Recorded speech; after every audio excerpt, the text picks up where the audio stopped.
블루스 밴드인 잭 프로스트 밴드의 보컬인 잭은 아내 개비와 12살 난 아들 찰리를 사랑하는 가슴 따뜻한 남자입니다.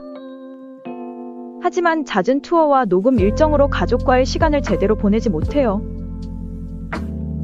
하키 선수인 아들 찰리의 중요한 경기를 봐주기로 약속했지만 녹음이 늦어지는 바람에 약속을 못 지키게 되어 찰리를 실망시키게 된 잭은 크리스마스엔 가족들끼리 오붓하게 산장에 놀러가자며 찰리의 기분을 풀어줍니다. 하지만 출발 직전 걸려온 전화는 레코드 계약을 위한 중요한 모임에 참석해야 하고 또 다시 잭은 찰리와의 약속을 못 지키게 됩니다. 그러나 가는 도중 마음을 바꾼 잭은 가족들에게 가기 위해 폭설속을 무리하게 운전하다 교통사고로 목숨을 잃게 됩니다. 1년 후 아버지를 잃은 슬픔의 찰리의 성격은 점점 어두워지고 찰리는 아버지 없이 맞이하게 된 첫 번째 크리스마스가 원망스럽기만 합니다. 아버지와 함께 만들곤 했던 눈사람을 혼자 만들며 눈물을 흘리는 찰리. 아버지가 남긴 하모니카를 불며 우울해하고 있던 찰리 앞에 믿기 어려운 일이 벌어집니다. 자신이 만들어 놓은 눈사람이 말을 하며 움직이기 시작한 거예요. 그것은 바로 잭이 눈사람의 몸을 빌려 환생한 것이었습니다. 잭은 생전에 아들과 충분한 시간을 보내지 못했다고 생각하며 찰리가 자신의 죽음을 받아들이고 긍정적으로 살 수 있게 노력합니다. 하지만 눈사람이 움직였다는 말을 하며 가끔씩 눈사람과 대화를 하는 광경을 목격한 엄마는 찰리에게 심각한 문제가 생긴 것이라고 생각하며 걱정하게 됩니다. 날이 따뜻해지자 잭의 몸은 녹아내리고 아버지를 또 잃을 수 없다는 생각에 필사적으로 노력하는 찰리에게 자신과의 이별을 준비시키게 됩니다. 이 영화는 바쁜 음악가로서 가족과의 시간을 제대로 보내지 못했던 잭 프로스트가 사고로 죽은 후 눈사람으로 환생하여 아들과 다시 시간을 보내며 진정한 아버지의 역할을 다하는 감동적인 이야기예요. 영화의 제목은 1998년에 나온 잭 프로스트입니다. 오늘도 심리학으로 영화를 분석을 해볼까요? 아들인 찰리는 아버지의 죽음으로 상실을 경험하게 됩니다. 영화 초반에 찰리는 아버지의 죽음을 부정하고 분노와 우울을 경험해요. 퀴블러 로스 박사가 제안한 슬픔의 5단계로 이야기를 할 수 있습니다. 개인이 상실이나 큰 변화를 직면했을 때 겪는 감정적 과정을 설명해요. 1단계로 부정 단계입니다. 현실을 받아들이기 힘들어하며 이를 부정해요. 이럴 리가 없어. 이건 꿈일 거야. 같은 생각을 하며 충격을 완화하려고 합니다. 2단계로 분노 단계입니다.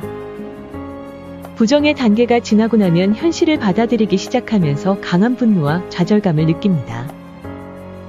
3단계는 타협 단계예요. 상실의 고통을 줄이기 위해 타협을 시도합니다. 4단계는 우울 단계로 상실의 현실이 명확해지면서 깊은 슬픔과 우울감을 느낍니다. 마지막 5단계로 수용 단계입니다. 최종 단계로 상실의 현실을 받아들이고 앞으로 나아가기 위한 준비를 합니다. 슬픔은 여전히 존재하지만 어느 정도 평온함과 마음의 안정을 찾게 됩니다. 찰리는 시간이 지나면서 아버지와 눈사람으로 재회하며 치유와 수용의 과정을 거쳐요. 이는 찰리가 회복 탄력성을 보여주는 과정이기도 합니다. 회복 탄력성은 어려운 상황이나 스트레스, 역경, 트라우마를 겪은 후에도 회복하고 적응하며 성장할 수 있는 개인의 능력을 의미해요. 단순히 회복하는 것을 넘어 이러한 경험을 통해 더욱 강해지고 새로운 도전에 대처하는 능력을 키우는 것을 포함해요. 회복 탄력성은 타고난 성질이기도 하지만 이를 키우고 강화할 수 있습니다. 변화에 적응하고 다양한 해결책을 모색하는 유연한 사고방식 유지는 회복 탄력성을 키우는 방법 중 하나예요. 고정관념에서 벗어나 새로운 방법을 시도하는 것이 필요합니다. 다른 방법은 어려운 상황에서도 긍정적인 측면을 찾으려고 노력하세요. 매일 감사한 일이나 좋은 점을 기록하는 것도 도움이 됩니다. 충분한 수면, 건강한 식사, 규칙적인 운동 등을 통해 신체적, 정신적 건강을 유지하는 자기 돌봄도 아주 중요한 역할을 합니다. 마지막으로 눈사람은 일시적인 존재로서 삶의 유한성과 순간의 소중함을 상징해요. 잭과 찰리가 눈사람으로서의 제한된 시간 동안 함께하면서 서로에게 소중한 기억을 남기는 과정은 현재의 순간을 소중히 여기게 합니다. 이는 실존주의 심리학으로 인간 존재의 본질과 삶의 의미, 선택, 그리고 죽음에 대해 깊이 탐구해요.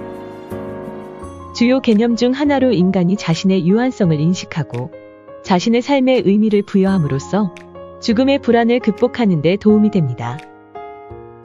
그로 인해 찰리가 개인의 심리적 성장과 치유를 가질 수 있었다고 볼 수 있어요. 이상으로 잭 프로스트의 영화의 줄거리와 심리학적인 분석이었어요. 크리스마스는 사랑하는 사람과 함께하는 소중한 시간입니다. 잭 프로스트처럼 사랑하는 사람들과의 관계를 소중히 여기며 다시 돌아올 수 없는 순간들을 잘 기억하고 즐겨볼까요? 메리 크리스마스.